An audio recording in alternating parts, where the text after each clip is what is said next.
Minecraftda o'zi Herobrine mavjudmi? Minecraft o'yinchilari biladigan o'sha Herobrine Minecraft o'yinining ushbu alfa versiyasida ilk marotaba uchratilgan bo'ladi. Uning oppoq ko'zlari hech qanaqa ko'rinadigan irislar, piksellar va boshqa narsalarsiz oppoq bo'ladi. Aytishlaricha, u har bitta versiyada olib tashlanadi, lekin ko'pchilik aytadi, ayrim versiyalarning birida u olib tashlanmagan. Shunday bo'lishi ham mumkindir. Va yana ayrimlar aytadiki, u Nochning akasi deb.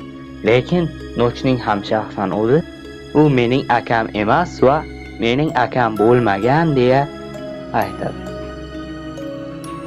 Siz nima deb o'ylaysiz? Bu haqiqatan ham Minecraftda bormi yoki mavjudmi?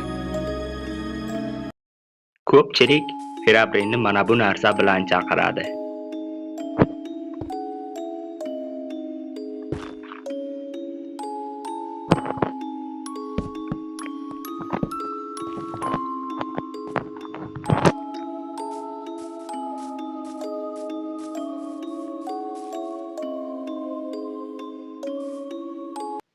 Menimcha hech kim yo'q. Assalomu alaykum, bratim, qandaysiz? Adashibman, bor ekan.